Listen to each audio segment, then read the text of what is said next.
কার্তিক মাসে অনেকেই নিরামিষ খায়।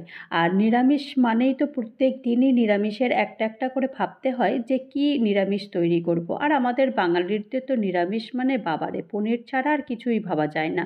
তো আমিও আজকে পনিরই করলাম। পনির ছাড়া তো সত্যিই কিছু ভাবতেও পারি না। তো পনিরগুলো নুন হলুদ দিয়ে মাখিয়ে ভালো করে ভেজে নিয়েছি। তারপরে আলু ডুমো ডুমো করে কেটে ওটাও নুন হলুদ দিয়ে ভালো করে ভেজে নিয়েছি।